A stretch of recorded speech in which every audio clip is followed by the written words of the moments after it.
Well, try as we might to fight the hands of time, there are some things we cannot avoid.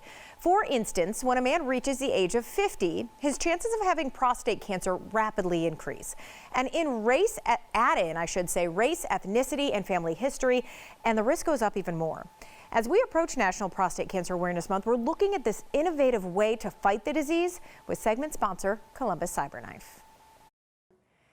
Joining me once again, we have Dr. Douglas Widman, the medical director and board-certified radiation oncologist at Columbus CyberKnife. Always good to see you, doctor. You too, Robin. Let's talk about the message. What do you want to get out as we head into National Prostate Cancer Awareness Month? Oh, I think it's important that men think about PSA screening. It's really a good way to pick up prostate cancer early when it's more treatable, more curable.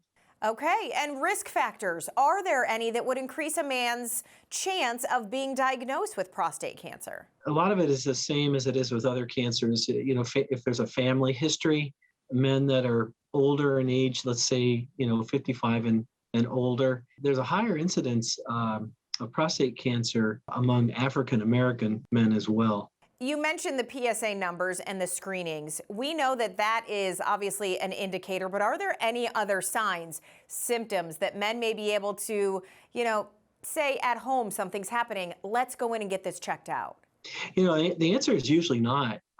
Typically, prostate cancer gets diagnosed well before symptoms develop. I mean, in theory, if a patient noticed changes with urination, that's always a good reason to go visit with your doctor, but that's not typically what tips us off to prostate cancer. Most prostate cancers are actually picked up because of PSA screening. Okay, that makes sense then. And as we look at kind of the statistics, what is the current picture then of prostate cancer across America? According to the American Cancer Society, I think 1 in 8 men will be diagnosed with prostate cancer during their lifetime. And I think, again, American Cancer Society says that here in Ohio, there's probably going to be as many as 10,000 prostate cancer cases this year. So once the diagnosis comes, then comes the forms of treatment and what you need to go through. So talk about Columbus CyberKnife. Well, so at Columbus CyberKnife, we do a special form of radiation therapy that is called radiosurgery.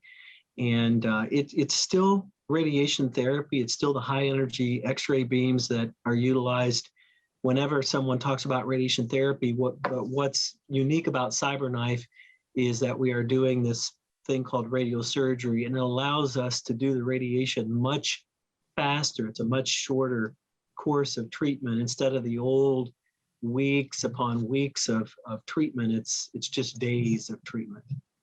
And what are the benefits other than the time savings aspect of it? What are some of the benefits for the patients? Well, so it's an outpatient procedure. It's painless. There really is no pain whatsoever associated with the treatments. And there's little to no recovery time. Minimal side effects. The big ones that patients always want to know about are impotence and incontinence. It's still possible with radiation therapy, but very low rates of those two problems. And if somebody is diagnosed and they're told they need radiation therapy by their oncologist, is this always an option for them, or do you have to have a certain qualification to fall into that?